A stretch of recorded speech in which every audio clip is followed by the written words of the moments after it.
The Truth of Girls.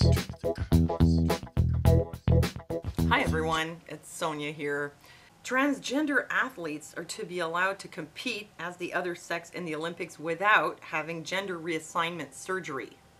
The policy change would allow transgender athletes to compete after 1 year of hormone replacement therapy and no surgery is required. This came up on the internet. A lot of people's reaction was, frankly, they were outraged.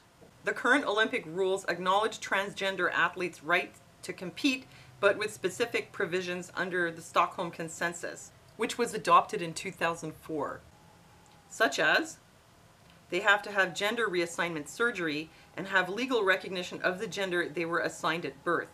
They also have to have undergone at least 2 years of hormone replacement therapy after surgery. So what's changed is that they now conclude that you don't have to have surgery, since after all, there are no Olympic events that are performed with the genitals. If you really want to know, have the Olympics lost their mind? The fact is, this has been an ongoing issue for a long time, and they have had guidelines in place regarding gender. I know that your first reaction is going to be like, what? It's male or female and that's it. There's nothing to discuss. Let me tell you, if you want to have any idea of how complicated this can get, go and look into the history of the Olympics and how difficult it has been for them at times to determine whether someone was male or female. And I'm not talking about people who have changed genders. I'm talking about people identifying as the gender they were assigned at birth, competing in the Olympics, and then the Olympics committees deciding that actually no, maybe you're not that gender, or you can't compete as a woman because XYZ. Or in some cases, XX/XXY. All right, let's get into it. This is what I really want to show you. Here's a picture of Olympic runner Stella Walsh. And here she is running. She was a big champion.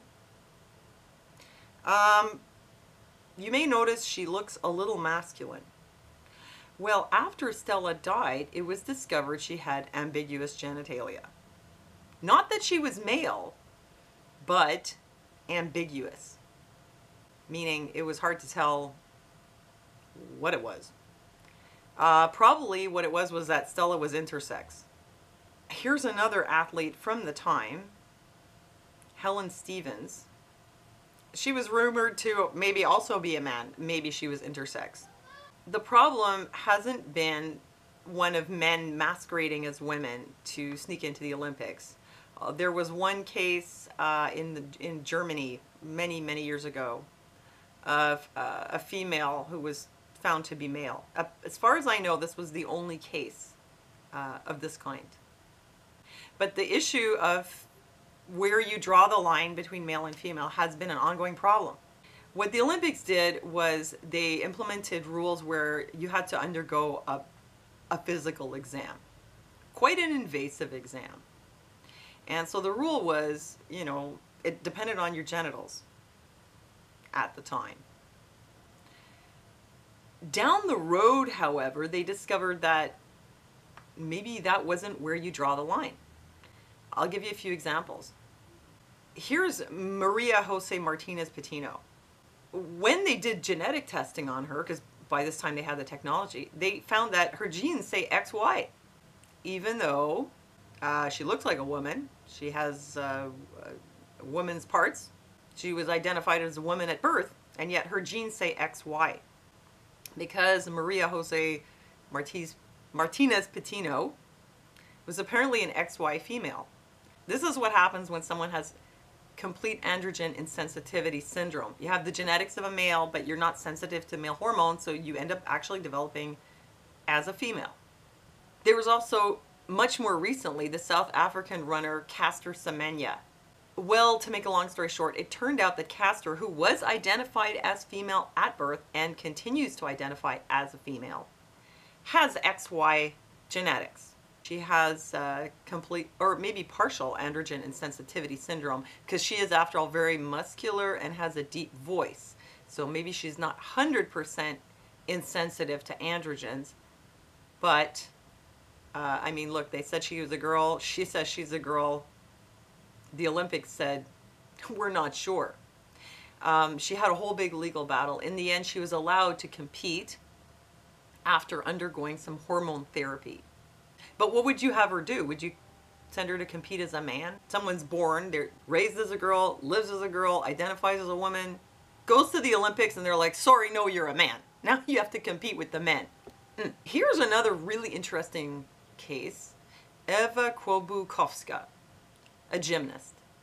When they did her genetic testing, she turned out to be XX/XXY, which meant that not only does she have mosaic genetics, which you can have some of the genes in your body are XX and some of the genes in your body are XY. You can actually have that.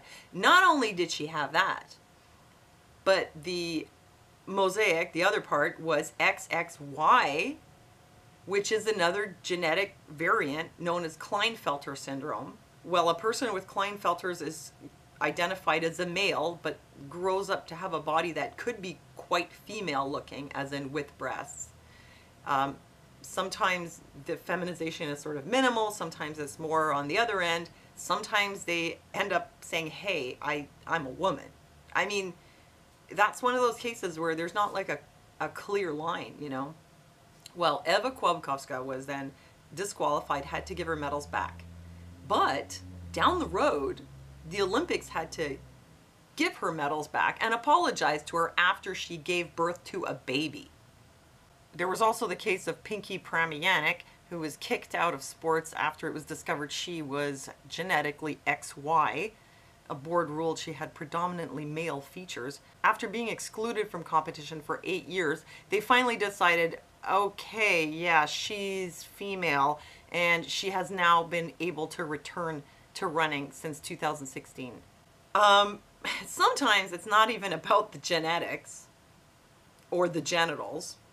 It's about the levels of testosterone. That was the other provision in what they discussed there. Transgender and hyperandrogenism. Because sometimes women, still women, genetically women, physically women, can have a lot of male hormones. Duty Chand, a runner from India, gets to the Olympics and they're like, hey, you've got too much testosterone.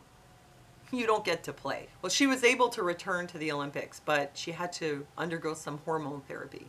The Olympics stopped separating people by physical exam because it was unreliable. I mean, you could have someone who looks very female, has very high male hormones, so outperforms all the females.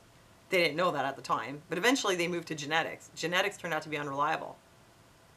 Then the criteria was your hormone levels. So now they're at the point where they're like, well, look, the criteria is hormone levels anyway. So if a person was identified as male at birth and has transitioned now to female and their hormone levels are in line, it would be discriminatory to refuse them. I mean, this is the logic. Or if they were identified as female at birth, but now they identify as male athletes, which does happen. Well, this is the thing. I mean, let's just say they've never had an easy time determining who is what sex or what gender in the Olympics. It's been complicated going way back. I mean, look, if you look at someone like Caster Semenya, does a transgender female have an advantage over someone who's intersex? Oh, I'm just glad I don't work on the Olympic committee. I mean, this must be really tough. And let's just say that there probably are a lot of intersex athletes out there. Personally, I think that there's probably quite a bit of overlap between transgender people and intersex people. So where do you draw the line? Do you exclude intersex people from the Olympics? Do you include them as long as they haven't transitioned? Actually, the Olympic Committee says if you can't compete as a woman, you could compete as a man, you know? Like, I mean, it's complicated. So I don't think that I can solve their problems, but I just want to let you know it's not just as simple as like, oh, they're trying to be politically correct. There's quite a lot to it. It's affected a lot of people over the years in many different ways, especially intersex athletes. And so this is where they're at now. And that's the truth. That much I can tell you. So you can, let me know what you think. Thanks for liking this video. Thank you for your support, and I'll see you next time.